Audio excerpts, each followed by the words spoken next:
triste en el espejo, me mira prudente y no quiere hablar. Hay un monstruo gris en la cocina que lo rompe todo, que no para de gritar. Cero violencia. Hablemos de igualdad con la palabra y la acción. Noticias, entrevistas y música. Todos los sábados de 12 a 12 y media en www.radioforum.catcher.fm. Una venda me tapa los ojos, puedo leer el miedo y se acerca. Tengo un nudo en las cuerdas. Únete, te esperamos. Programa subvencionado por la Consejería de Igualdad y Políticas Sociales de la Junta de Andalucía con cargo a la asignación tributaria del 0,7% del impuesto sobre la renta de las personas físicas. Pero dibujé una puerta violeta en la pared y al entrar me liberé, como se despliega la vela de un barco. Bienvenidos y bienvenidas a este 18º programa de Cero Violencia, el tren de la igualdad.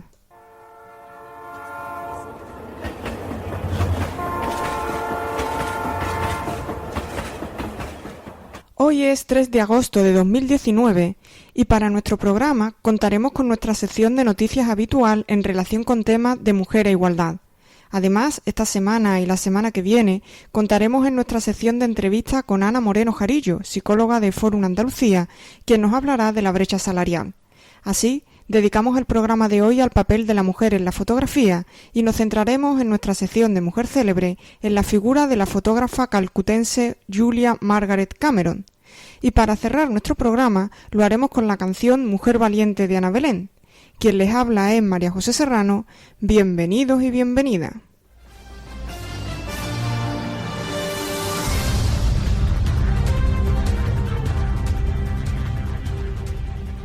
Y comenzamos con nuestra sección de noticias sobre igualdad y mujeres más destacada de la semana.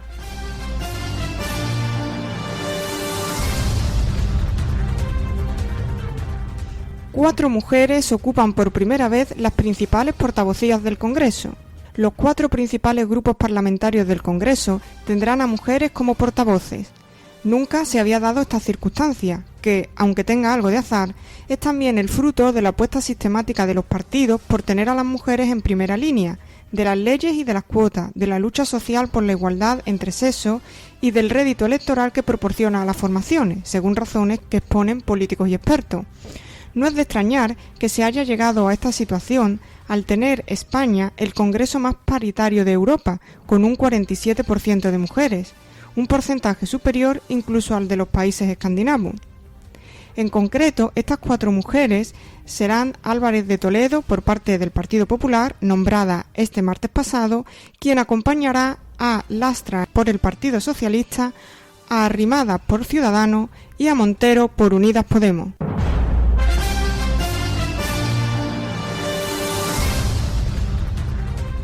Los ángeles de Victoria's Secret dicen adiós en la era del Me Too. La caída de ventas y el cambio de paradigma abocan al fin del desfile, por lo que, por el momento, dejará de celebrarse. Victoria's Secret estaba condenada desde hace años.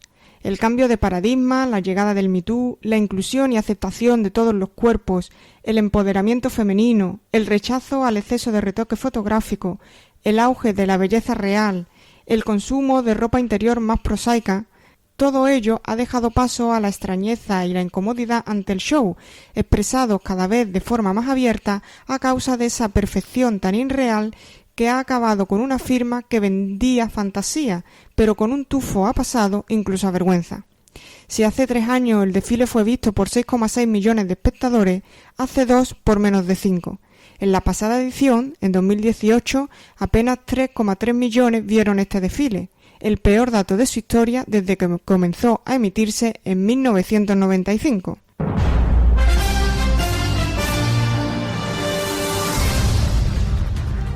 Reivindicando más igualdad en América Latina y el Caribe. Ha culminado el foro político de alto nivel sobre el desarrollo sostenible de 2019, en lo que se han revisado a fondo 6 de los 17 objetivos del desarrollo sostenible que 193 países se comprometieron a cumplir para el año 2030. La región de América Latina y el Caribe alcanzan una puntuación pobre de 61,1 sobre 100 de calificación en los indicadores de igualdad de género, siendo Uruguay el mejor posicionado y Venezuela el país con la puntuación más baja. En cuanto a la desigualdad en los ingresos entre hombres y mujeres, todos los países de esta zona obtienen una calificación reprobatoria por debajo de los 50 puntos, siendo Honduras el país que muestra el peor desempeño. Estos datos demuestran la fuerte desigualdad que persiste en la región, que impacta negativamente en la vigencia y goce de los derechos de las niñas y las mujeres. Una vez culminado el foro político de alto nivel, se reclama a los gobiernos que se comprometan con los derechos humanos de niñas y mujeres en América Latina y el Caribe, más allá de discursos y protocolos, y emprendan acciones concretas para reducir las desigualdades.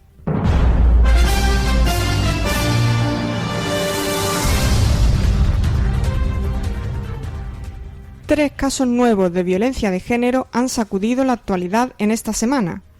El pasado domingo, en el macizo de Les Gaberres, en Girona, un hombre ató, retuvo durante horas y agredió con un objeto punzante a su expareja. En un momento en el que el secuestrador se ausentó, la mujer logró desatarse y huir andando hasta la localidad de Quart, donde fue auxiliada por unos vecinos y trasladada al hospital. Tras presentarse denuncia por estos hechos, los Mossos de Escuadra estaban buscando al agresor hasta que éste finalmente se ha entregado a los Mossos. Otro caso ha sucedido el pasado miércoles en la localidad de Villagonzalo Pedernales, en Burgos, donde un hombre ha matado a su mujer, disparó a su hijo, al que hirió de gravedad, y después se suicidó. La otra hija del matrimonio fue quien descubrió los cuerpos cuando llegó a la casa. Con esta muerte ya son 37 mujeres las que han sido asesinadas por violencia machista en lo que va de año, 1012 desde que hay datos oficiales desde el año 2003. Un último caso de violencia de género lo hemos conocido en Barcelona, donde un menor llamó al 111 y avisó de que su padre estaba agrediendo a su madre. Los agentes han conseguido detener al presunto agresor, quien había intentado asfixiar a la mujer con un cojín, según fuentes policiales. La víctima fue atendida por los servicios sanitarios y se encuentra fuera de peligro. Recordar que el teléfono de atención a las víctimas de violencia de género o a cualquier persona conocedora de un caso es el 016. Atiende las 24 horas en 51 idiomas. No deja rastro en la factura, aunque hay que borrarlo del registro de llamadas.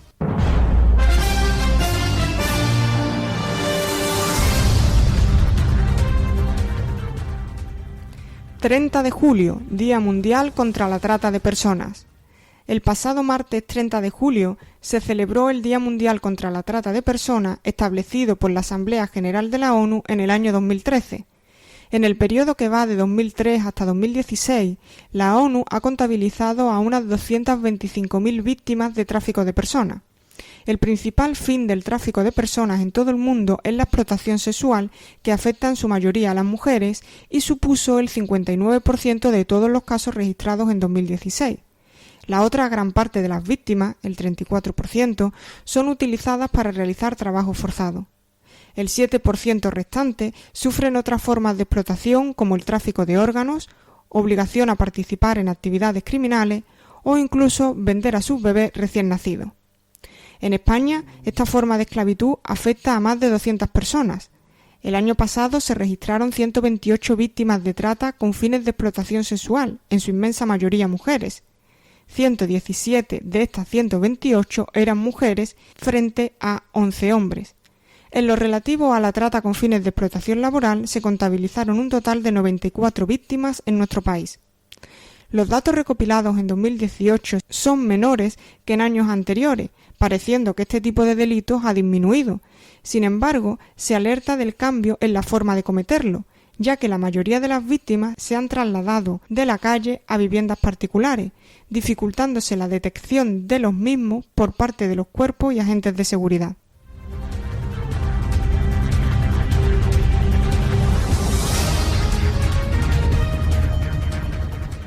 Danzar y danzar para remover las más dolorosas heridas. El coreógrafo franco-congoleño Bolewa Saburin apoya a mujeres víctimas de violencia sexual mediante el uso del baile, una herramienta poderosa para sobreponerse y reapropiarse otra vez del propio cuerpo. En los últimos 3 años se ha dedicado a trabajar con mujeres víctimas de violencia sexual a través del baile, incorporando este último como una herramienta para la reapropiación de los cuerpos. Recreación es uno de los proyectos impulsados por una asociación de la que es cofundador.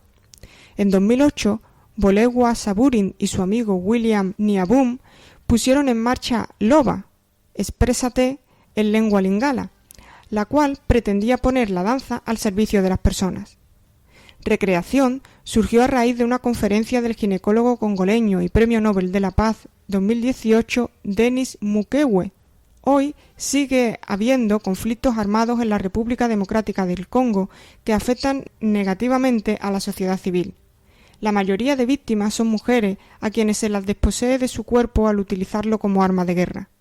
Por su parte, Mukwege fundó el Hospital Panzi, situado al sur de Kivu, noroeste de Congo, en el año 1999 para atender a las víctimas de la guerra.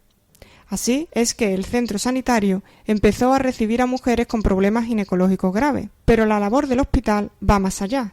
A través de la Fundación Panzi se apoya el modelo de tratamiento holístico, es decir, las mujeres reciben tratamiento ginecológico, psicológico, apoyo emocional y asistencia legal, entre otros. Bolewa Saburin, al conocer el trabajo del ginecólogo, decidió sumarse a la causa y ofrecer su forma de resiliencia, la danza, a las mujeres víctimas de violencia sexual.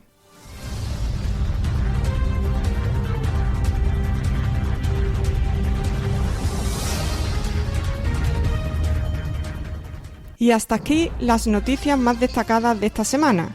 A continuación vamos con nuestra sección de entrevistas. Una niña triste en el espejo me mira prudente y no quiere hablar. Hay un monstruo gris en la cocina que lo rompe todo, que no para de gritar. Tengo una mano en el cuello que con sutileza me impide respirar. Una venda me tapa los ojos, puedo leer el miedo y se acerca. Tengo un nudo en las cuerdas que ensucian mi voz al cantar. Tengo una culpa que me aprieta, se posa en mis hombros y me cuesta andar. Bueno, amigos y amigas, y continuamos aquí en Cero Violencia, en nuestra sección de entrevistas. Y hoy, tanto hoy como la semana que viene, tendremos a Ana Moreno Jarillo. Ella es psicóloga y estas 2 semanas va a estar para aclararnos algunos conceptos. Buenos días, Ana. Hola, buenos días, María José.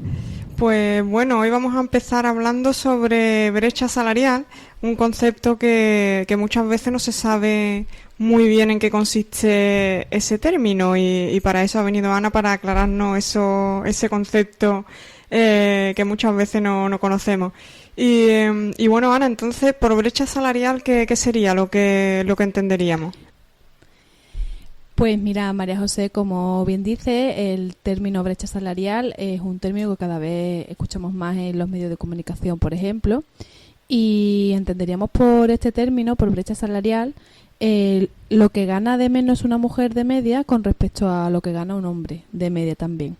Existe brecha salarial en realidad cuando el valor del trabajo de un hombre y una mujer es el mismo, pero el sueldo que reciben no. Ya la Organización Internacional del Trabajo reconoció el derecho fundamental a la igualdad de remuneración por género en 1919, es decir, que ha pasado más de un siglo desde este reconocimiento de igualdad salarial, aunque después, de modo práctico, aún en la actualidad no se siga desarrollando. Ajá. Y bueno, Ana, en relación a algunos datos, ¿existen datos sobre la brecha salarial?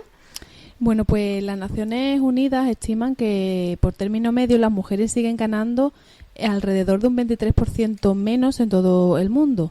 En el mercado laboral y en el empleo, aunque sea el mismo empleo, siguen ganando ese 23% menos. En concreto, en España hay una brecha salarial muy aproximada a la media, puesto que se trata de aproximadamente un 22,9%.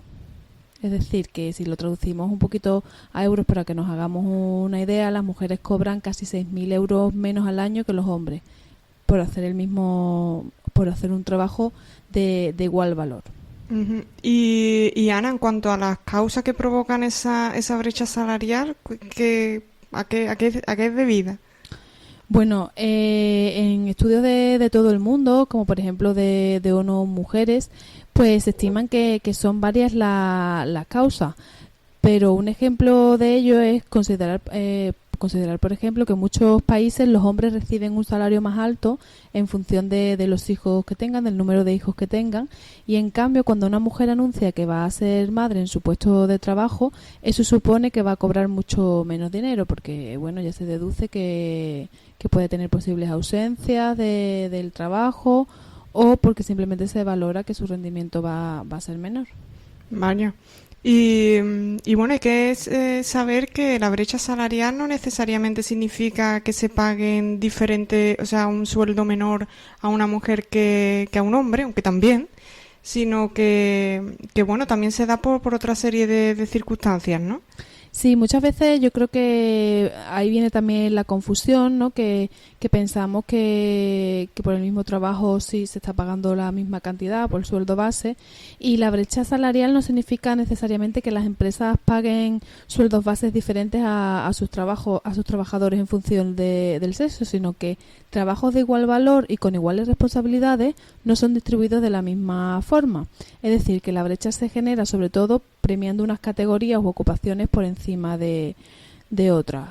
¿Cómo puede realizarse esto? Pues por complementos salariales y horas extras que sí que discriminan por sexo. Hay informes de distintos sindicatos como el de UGT en el que identifican que la brecha de las horas extraordinarias se eleva al 78,88% en cuanto a la diferencia retributiva en complementos salariales, ¿vale? Alcanza el 30,44% y asciende al 36% en pagas extraordinarias.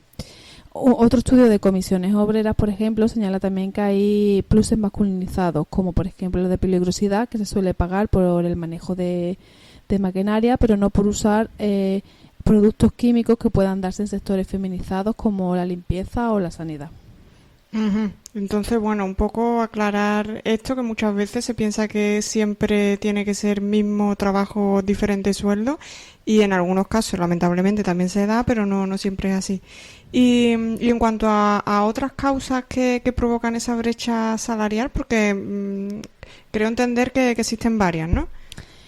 Sí, bueno, podemos esgrimir casi, bueno, pues 2, 3, 4 razones por las que las mujeres tienen empleos peor pagados.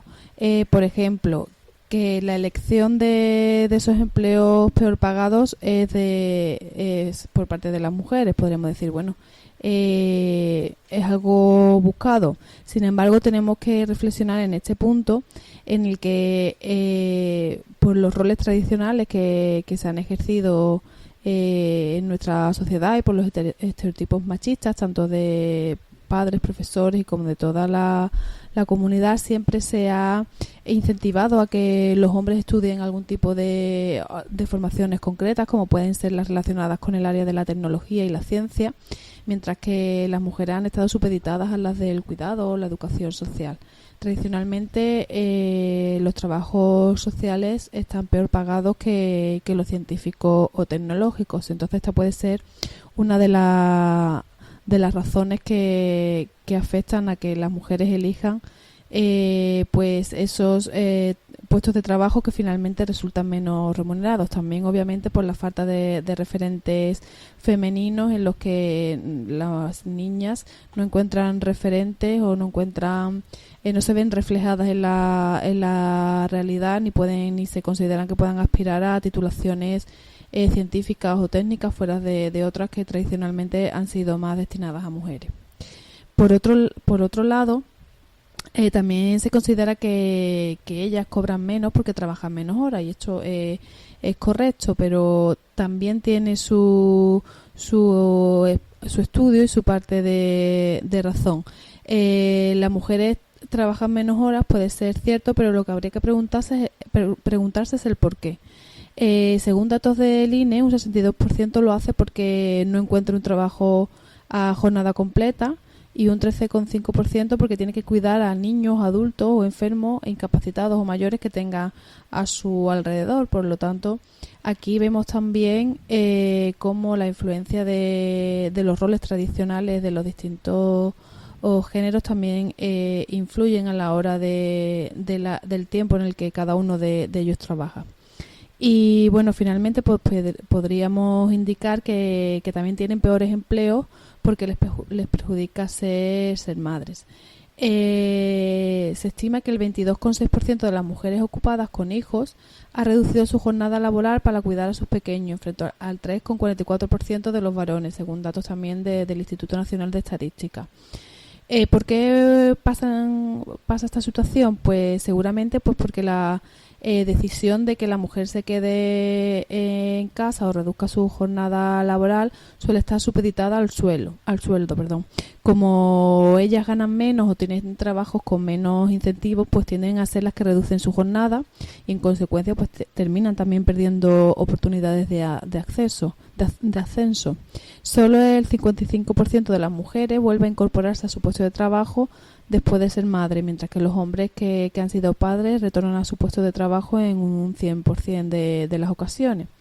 Otra de las causas que frena también las aspiraciones de las mujeres les impide encontrar un puesto de trabajo adecuado a sus actitudes es la arraigada y machista creencia de que la crianza es cosa solo de mujeres y también la falta de corresponsabilidad en las tareas domésticas y familiares. Vale, tenemos que tener en cuenta también que de media son las mujeres las que dedican 2,5 horas más al día que los hombres en las tareas laborales. Entonces, bueno, podemos decir que la brecha salarial está originada por múltiples causas y muchas asociadas también al rol que la mujer ha desempeñado y sigue desempeñando en la sociedad, ¿no? Como una mujer madre, mujer cuidadora. Y bueno, Ana, por último sí me gustaría preguntarte, porque al parecer la brecha salarial depende también de la vara de medir, ¿no? Y en función de si se mide el salario bruto por hora o si se mide el salario anual bruto, pues hay datos sobre brecha salarial que difieren, ¿no? Y me gustaría que aclararas un poquito este tema, en qué consiste esto de la medición de los datos de un modo u otro. Sí, en ocasiones, pues bueno, sabemos que la estadística, depende de cómo se utilice, pues puede favorecer a una parte u otra, y en ocasiones se ha utilizado el dato de salario bruto por hora como un indicador que puede enmascarar realmente diferencias sobre las cuales no se lleva un control específico, como las pagas extras o los complementos por rendimiento, las remuneraciones especiales en temporadas concretas. Sin embargo, si atendemos a ciertos estudios y ciertas investigaciones, se recomienda más bien calcular la diferencia de género en las retribuciones con los salarios anuales brutos, porque solo así se puede conocer los ingresos reales de los trabajadores. Uh-huh. Es decir, claro, porque en el salario bruto por hora no está incluido el tema de los incentivos ni nada de... Efectivamente, que es lo que hemos dicho en un principio, que es donde se encuentran más diferencias entre los distintos géneros. Y eso hace que en el cómputo general pues se dé esa diferencia principalmente. Pues bueno, Ana, no sé si querías comentarnos también alguna otra cosa. Simplemente añadir, bueno, no sé si nuestros oyentes sabrán qué día se celebra el Día Internacional por la Igualdad Salarial, porque como sobre casi todo hay un día, también hay un Día Internacional por la Igualdad. A mí cuando empecé a investigar sobre este tema y demás, pues me llamó la atención el porqué de elegir una fecha concreta. En 2011 la Comunidad Europea eligió el 5 de marzo como fecha para celebrar este día, puesto que se asumía que representaba los días extras que una mujer debe trabajar para ganar el mismo salario en igualdad de condiciones que un hombre. Y en un principio establecieron que este día era cambiante dependiendo de la diferencia anual que hubiera en esa brecha salarial, en esa diferencia entre hombres y mujeres. Actualmente en España lo celebramos de manera siempre estable el día 22 de febrero, pero bueno, tiene que servir también como un día reivindicativo de visibilizar esta realidad que nos afecta por el simple hecho de ser mujeres, y que nos sirva también pues como incentivo de lucha y de búsqueda de igualdad de oportunidades.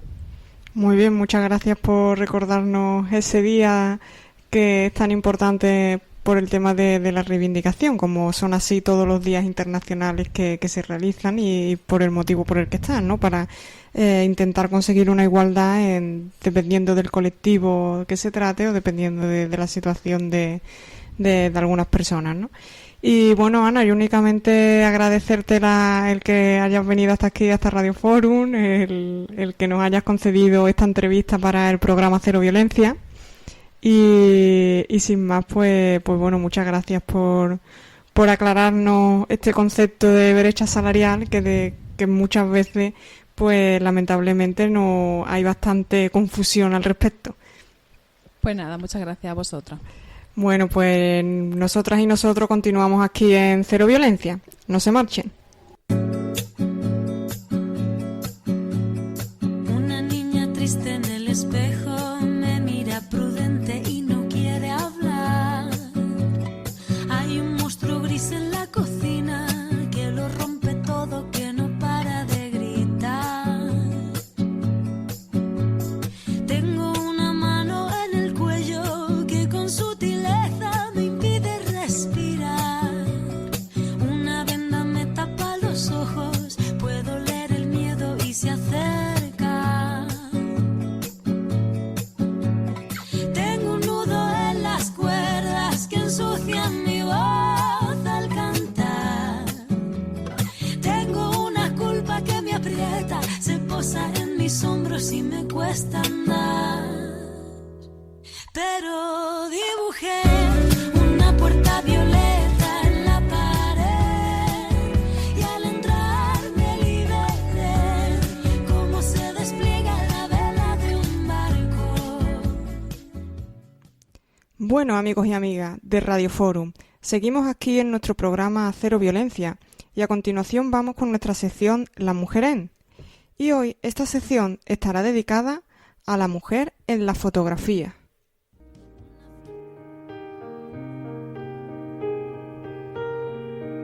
La vida empieza hoy, dependerá de mí. No hay nada que me frene, tengo tanto que decir. Mi corazón valiente, porque decido yo, soy la dueña de mi voz. La vida empieza aquí.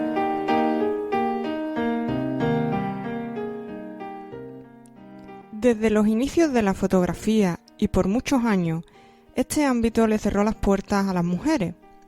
Muchas de ellas trabajaron junto a sus maridos o sus padres, y aunque ellos pasaron a la historia como fotógrafos, ellas siguieron siendo esposas o hijas y no se mencionó siquiera su gran aporte. En las primeras décadas de la fotografía en el siglo XIX, proliferan las fotógrafas aficionadas, sobre todo en los países denominados desarrollados como Europa, Norteamérica y Japón. Las primeras entusiastas de la fotografía lo fueron por muy diversos motivos. Algunas lo hicieron por contagio de aquellos pioneros de las técnicas fotográficas, como la misma Constance Talbot, o de la mano de algún familiar aficionado como Alice Austen, quien llegó a la fotografía de la mano de su tío. Otras lo hicieron por pura necesidad, como la estadounidense Julia Shannon, una pluriempleada que compatibilizaba la fotografía con su oficio de matrona. Otras se aficionaron por casualidad como Julia Margaret Cameron, que recibió una cámara como regalo de sus 48 años de mano de su hija.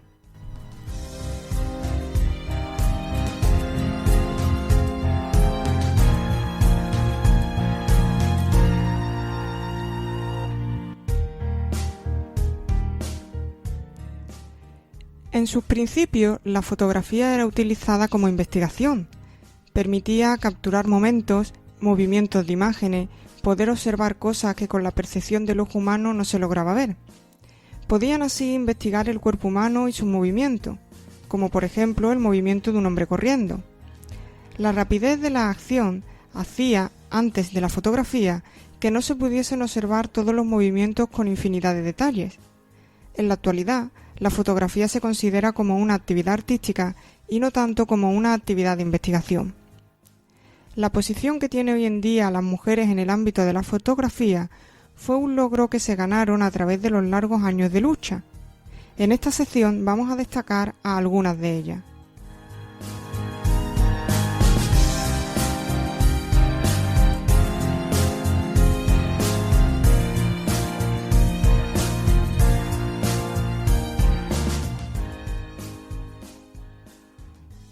Una de las mujeres que no debemos olvidar es a Anna Atkins, nacida en el año 1799 y considerada la primera mujer fotógrafa quien utilizaba la fotografía como fin investigador. Ella fue una botánica inglesa en un periodo en el que el acceso a la ciencia y a los estudios era casi imposible para las mujeres. En 1841 se puso en contacto con Talbot, un fotógrafo inglés amigo de su padre, e inmediatamente se enteró de las posibilidades que la fotografía podría ofrecer a la investigación científica. Fue la primera persona en publicar un libro ilustrado exclusivamente con imágenes fotográficas denominado Fotografías de las algas británicas, impresiones cianotipos, publicado en el año 1843. Muchas de sus fotos se conservan hoy en día. Por otro lado, Julia Margaret Cameron, nacida en Calcuta en 1815, fue una fotógrafa inglesa que se dedicó al retrato fotográfico de corte artístico, así como a las representaciones escenográficas de alegorías que la enmarcan en la corriente de la fotografía academicista. El interés por la fotografía no surgió de ella misma, sino que despertó a raíz de una cámara fotográfica que le regaló su hija junto a su yerno. El objetivo de ambos era proporcionarle una fuente de entretenimiento durante los largos viajes que solía realizar su marido. A sus 48 años, transformó la carbonera de su casa en un laboratorio fotográfico y el gallinero en un estudio del que rara vez salía. La fotografía se convirtió en el motor de su vida y la llevó a ser reconocida como la primera mujer en conseguir prestigio internacional. No obstante, el éxito llegó tarde, ya que fue duramente criticada por centrarse en lo plenamente artístico y descuidar la técnica. Sus retratos pertenecen a la corriente academicista, pero su obra es también considerada antecedente del pictorialismo fotográfico.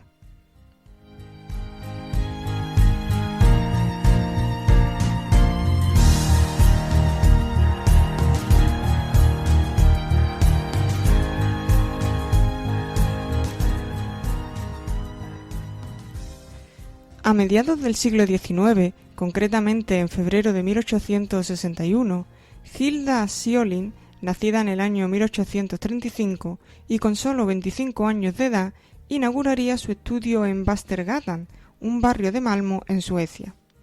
Hilda es considerada la primera fotógrafa sueca quien realizó la primera fotografía estereográfica de la bahía de Malmö en 1864. En el otro extremo del planeta, Chima Ryu, nacida en el año 1823, abriría un estudio junto a su marido en 1865 en la localidad de Edo, convirtiéndose en la primera mujer fotógrafa en Japón. Otra mujer de la que no nos podemos olvidar es de Frances Benjamin Johnson, nacida en 1864. Estudió fotografía y antes de dedicarse a ella emprendió un viaje por toda Europa que le permitió conocer a grandes figuras de la fotografía profesional. Su pertenencia a una familia bien posicionada le abrió las puertas a la élite estadounidense. Se la denominó la fotógrafa de la corte americana, ya que pudo acceder a la Casa Blanca y retratar la vida de los 5 presidentes que se sucedieron entre 1885 y 1913, en concreto los presidentes Grover Cleveland, Benjamin Harrison, William McKinley, Theodore Roosevelt y William Howard Taft. Realizó reportajes sociales como el que retrata la segregación racial en los colegios de Washington. Se interesó por la fotografía arquitectónica, sintiéndose especialmente atraída por los edificios abandonados, y es considerada la primera mujer fotoperiodista.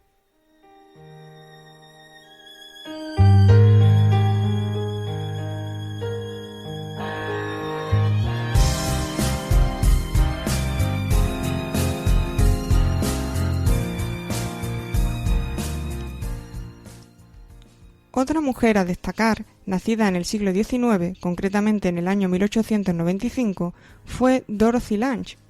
Cuando se produjo el crash del 29 de la Bolsa de Nueva York, que introdujo a Estados Unidos en la Gran Depresión, donde miles de personas lo perdieron todo y quedaron en la más absoluta pobreza, fue cuando Dorothy Lange decidió abandonar la comodidad de su estudio fotográfico para salir a la calle a retratar la crudeza de esta situación.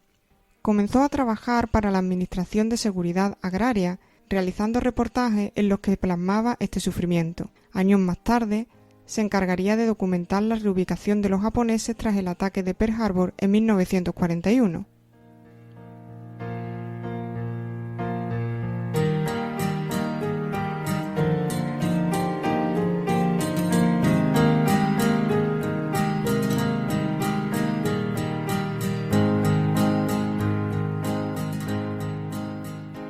Ya en España, Amalia López Cabrera, nacida en el año 1838, se convertiría en la primera mujer que instalaba un estudio fotográfico regentado exclusivamente por ella. Nació en Almería en 1858, trasladándose posteriormente a Jaén con su marido. Allí, el conde de Lipa, un operador transeúnte que llegó a ser fotógrafo oficial de la reina Isabel II, daba clases y facilitaba los materiales para hacer fotografías. Está documentado que en el año 1860 Amalia regentaba un estudio fotográfico en la calle Obispo Arquellada, número 2 de Jaén, llegándose a presentar a un concurso de profesionales celebrado en Zaragoza en 1868. Otra española pionera fue Anaïs Napoleón, nacida en el año 1827 y que se dedicaba a hacer fotografía desde 1850. Si bien lo hizo acompañada siempre de su marido Antonio Fernández, ambos comenzaron un estudio situado en la casa familiar en Barcelona que llamaron Fernando y Anaïs. En 1862 sería cuando instalaría su propio estudio independientemente de su casa.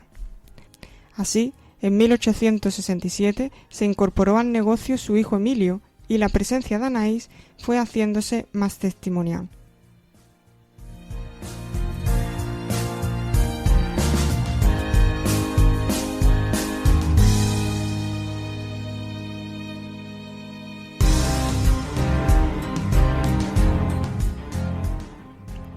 Nacida en el siglo XX, en el año 1907, Lee Miller fue otra mujer importante dentro del mundo de la fotografía. Su padre la obligaría de joven a iniciar una carrera de modelo y, cansada de posar ante las cámaras, decidió ser ella la que se colocara tras el objetivo. Man Ray fue su principal maestro, del que fue musa y amante durante una época en la que tuvo la oportunidad de conocer a grandes genios de las vanguardias como Pablo Picasso, que la dibujó en varias ocasiones. Su espíritu indomable le llevó a ser la envidia de Vogue en la infantería del 7º Ejército de los Estados Unidos. Fue la primera fotoperiodista en acceder a los campos de concentración de Dachau y Buchenwald en Alemania. Estuvo presente, además, en otros acontecimientos como la liberación de París o la batalla de Alsacia. El mismo día del suicidio de Adolf Hitler fue fotografiada mientras dormía en la cama de Eva Braun y se bañaba desnuda en el apartamento del dictador alemán. No fue capaz de olvidar los horrores de la guerra y cuando regresó a Norteamérica guardó todos los recuerdos en cajas que nunca volvió a abrir.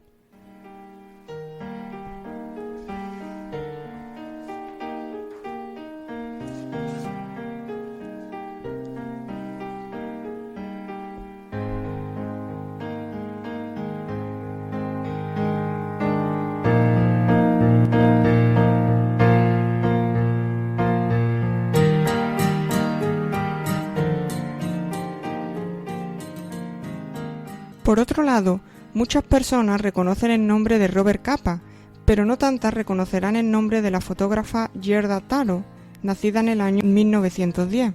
Demasiadas veces se la nombra como pareja de Capa. Tras huir de Alemania y del régimen hitleriano, se exilió en París donde conoció a Capa. Consiguió trabajo en la agencia Allianz Photo de Maria Eisner y junto con su compañero comenzó a vender sus imágenes. Luego viajarían a España en 1936, donde documentarían todo el horror de la guerra civil. Ambos publicarían sus fotos bajo la marca Capa. Sin embargo, hasta el día de hoy no se sabe con exactitud qué imágenes fueron tomadas por su compañero y cuáles fueron tomadas por ella. Tras su trágica muerte, Capa publicó un libro dedicado a Taro con fotografías de ambos, Death in the Making, pero no consta su autoría.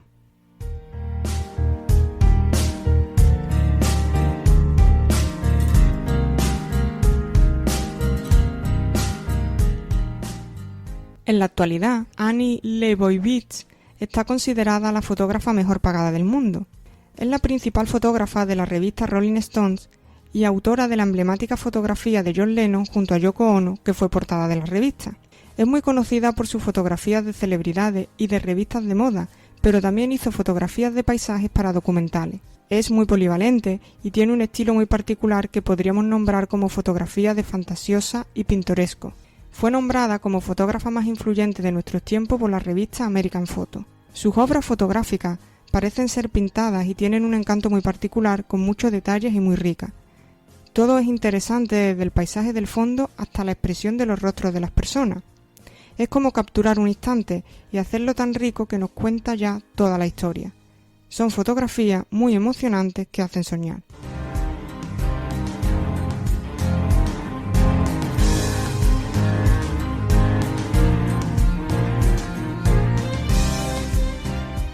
Otra fotógrafa muy destacada, pero de un estilo muy distinto al de Annie Leibovitz, es Isabel Muñoz. Española, nacida en el año 1951, Muñoz revolucionó el mundo de la fotografía. Sus fotos son bellas, fuertes y llenas de significado. Tiene una obra polivalente, pero todas sus fotos comparten esa sensibilidad, esa honestidad de la vida en todos los continentes. En su famosa exposición llamada Infancia, nos muestra su visión del mundo. Quiso dar a través de estas fotografías un mensaje de esperanza para nuestro futuro, porque los niños son nuestro futuro y son la esperanza de este mundo. Ninguna foto fue retocada con Photoshop. Isabel Muñoz quiso guardar la autenticidad del momento capturado para que el mensaje sea más asimilado. Ella tomó la decisión de que la mayoría de las fotografías sean retratos para que el espectador pueda entrar en conexión con la imagen, pueda leer la mirada de los niños, sus pensamientos, sus dolores, alegría, inocencia, y para que se genere un diálogo. Se utilizaron también vídeos en donde se entrevistaban a los niños de todos los países para ver las diferentes opiniones. Isabel Muñoz es una artista que defiende los derechos humanos a través de su arte y que respeta la naturaleza de la raza humana. Sus imágenes son muy conmovedoras y tienen mucho significado.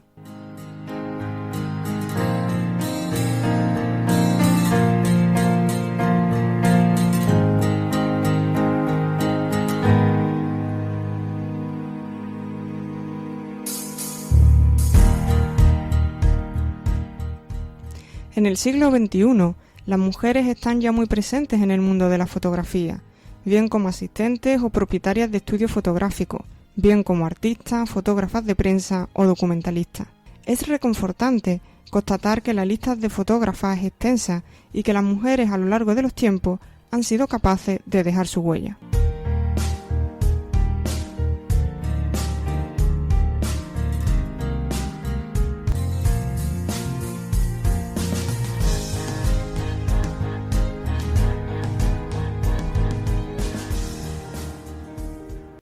A continuación, seguimos en Cero Violencia con nuestra sección Mujer Célebre, y en el programa de hoy dedicamos esta sección a Julia Margaret Cameron, fotógrafa nacida en Calcuta.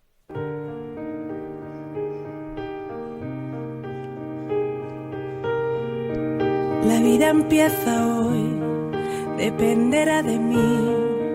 No hay nada que me frene, tengo tanto que decir. Mi corazón valiente, porque decido yo, soy la dueña de mi voz. La vida empieza aquí, no hay nada que temer. Soy libre para amar a quien mi cuerpo diga sí. Nacida en Garden Ridge, en Calcuta, India, como Julia Margaret Patel, el 11 de junio de 1815. Nació en el seno de una familia de 10 hermanos. Hija de un escocés y una francesa pertenecientes a la sociedad bengalí, fue educada en Francia e Inglaterra hasta los 19 años, donde regresó de nuevo a la India. De vuelta a la India, conoció a su marido Charles Hay Cameron, dueño de una gran plantación de té. Casada con un hombre 20 años mayor que ella, excelente jurista y plantador de té, Vivió en la India hasta los 33 años. Después, en 1860, se trasladaría con toda su familia a Freshwater Bay, en la isla de Wight, en Inglaterra. Ya con el apellido de su marido, Julia Margaret Cameron tuvo 6 hijos y otros adoptados. Vivieron en un gran caserón que siempre se encontraba lleno de poetas, artistas y científicos de la época victoriana.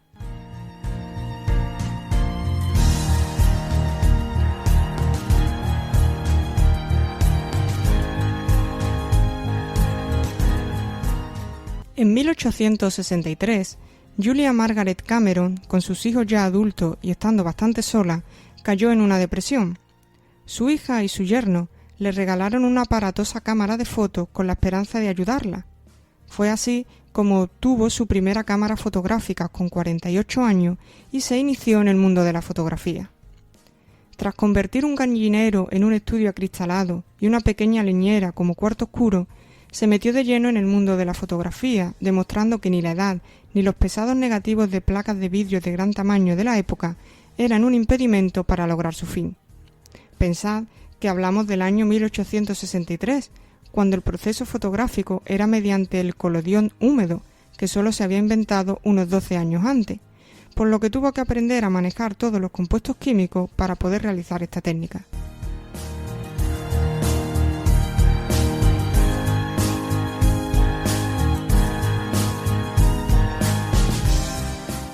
En verano, realizaba sus obras al aire libre en el jardín de su casa, utilizando como fondo los muros repletos de enredaderas y arbustos. Utilizaba diferente luz dependiendo de las características de cada modelo y no empleaba técnicas de iluminación estandarizadas. No buscaba la simple documentación de un retrato como se había estado haciendo hasta entonces. Ella quería mostrar los sentimientos de la persona retratada a través de sus obras. Así fue como comenzó a darle un sentido artístico a sus creaciones. Sus modelos favoritas fueron su sobrina Julia Jackson, madre de la escritora Virginia Woolf, y una criada, Mary Hillier, a la que hizo posar representando todo tipo de personajes. Mary Hillier también fue una ayudante fotográfica. La llamó Chapeau en una de las fotografías en las que aparece junto con la modista Mary Kellaway en la fotografía Yes or No, una fotografía en la que juega con la ambigüedad, dejando a quien contempla la fotografía con la idea de si ambas mujeres representadas en ella son o no parejas.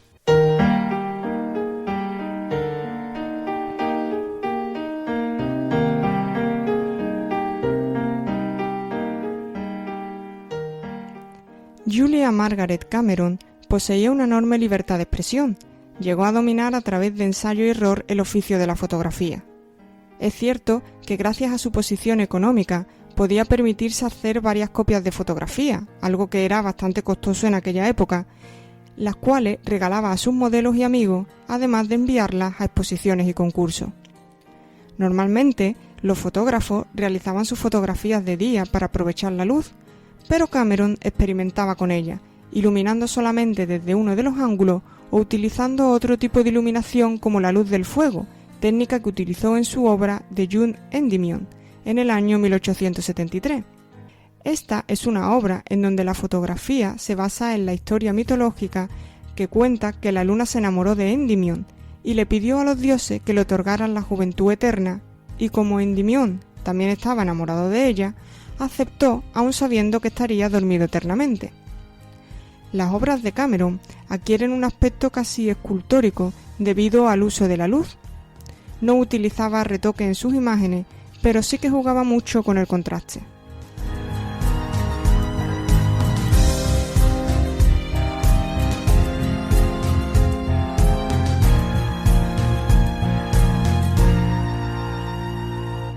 Julia Margaret Cameron fue la primera persona en utilizar el efecto flow, ese desenfoque intencionado en las fotografías.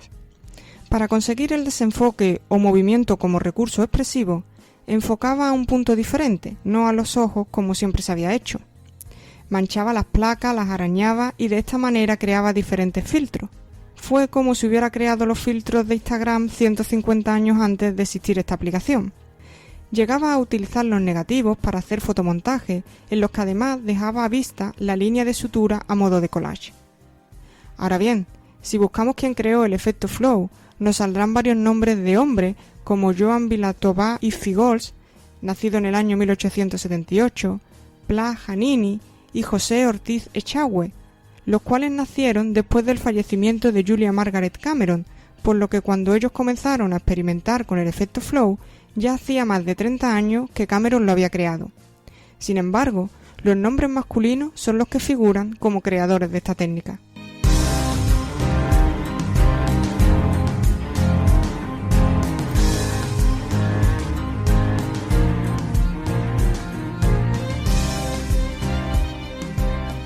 Tras muchas pruebas, Julia Margaret Cameron consiguió encontrar su propio sello, y si vemos una fotografía de Cameron, sabemos instantáneamente que se trata de una obra de ella, ya que la peculiaridad de sus imágenes se distinguía frente a las del resto de los fotógrafos.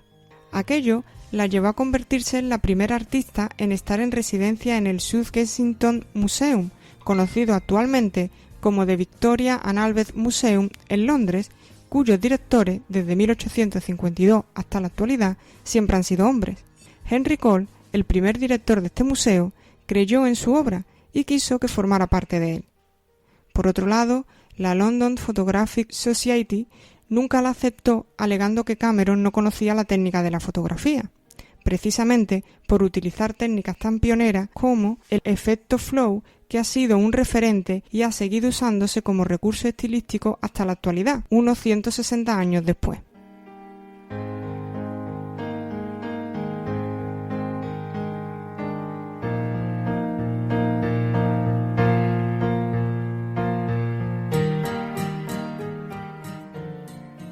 En 1864, solo un año después de empezar con la fotografía de forma autodidacta, expuso en la Galería Collages de Londres. En 1866 lo hizo en la Galería Francesa y en Berlín ganó una medalla de oro. Con sus primeros éxitos pudo comprarse material fotográfico de mayor calidad y expuso de nuevo en 1864 en la Galería Alemana de Londres. Fue ese mismo año cuando Darwin la contrató para que realizara su retrato. Todos conocemos el retrato de Darwin, pero lamentablemente solo algunas personas saben que lo hizo Cameron. No solo hizo las fotografías tan conocidas de Darwin, sino la de otras grandes personalidades. Entre sus obras destaca la fotografía Venus Shading Cupid and Depriving Him of His Wings, la cual se popularizó en 1989 gracias a Nick Cave, ya que utilizó esa imagen para la portada de su novela Y el asno vio al ángel. Nick Cave dijo que para escribir esta novela tomó muchas referencias de la Biblia y se inspiró también en las fotografías religiosas de Julia Margaret Cameron, por eso quiso que una fotografía suya saliera en la portada.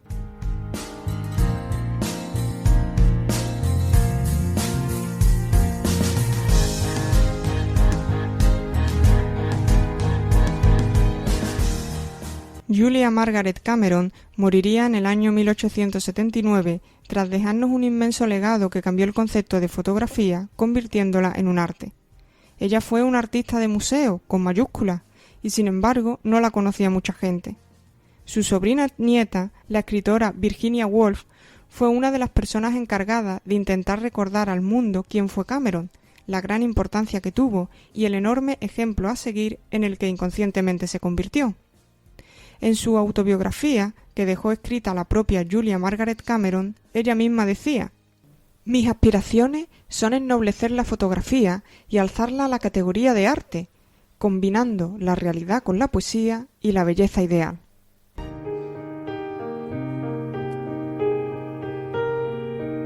La vida empieza hoy, dependerá de mí.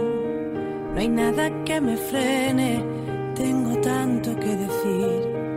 Mi corazón valiente, porque decido yo, soy la dueña de mi voz. La vida empieza aquí, no hay nada que temer. Soy libre para amar a quien mi cuerpo diga sí.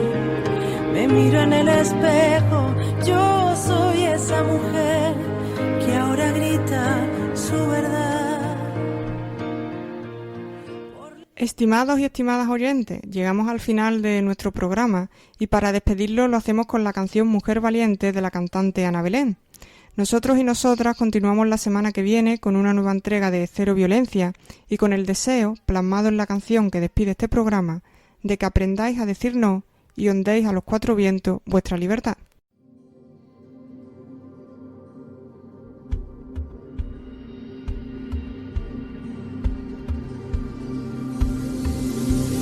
Sé bien que te sorprende que sea yo quien dé este paso. Sé bien que con el tiempo hemos perdido el tacto. Después de lo vivido, de tanto que aprendimos, ha llegado el momento de decir que no, no.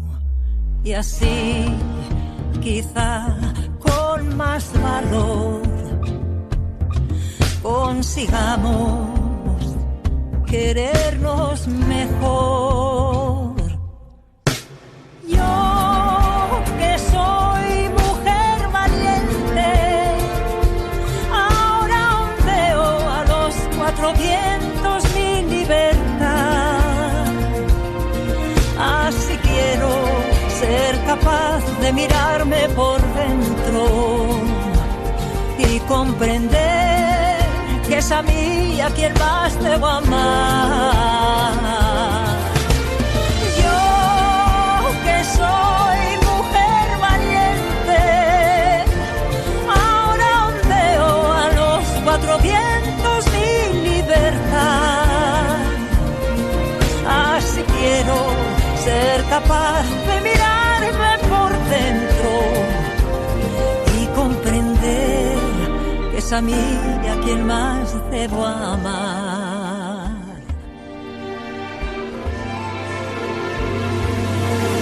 Llevo la piel cansada, traigo el alma marcada, ya cumplí mis promesas, ya saldé toda deuda. Después de lo vivido, de tanto aprendido, ha llegado el momento de ser feliz. Y así, seguro, con más valor, ya consiga quererme mejor. Yo que soy mujer valiente, ahora ondeo a los cuatro vientos mi libertad. Así quiero ser capaz de mirarme por dentro y comprender que es a mí a quien más debo amar. Yo que soy mujer valiente, ahora ondeo a los cuatro vientos mi libertad. Así quiero ser capaz de mirarme por dentro y comprender que es a mí a quien más debo amar, que es a mí a quien más debo amar, que es a mí a quien más debo amar.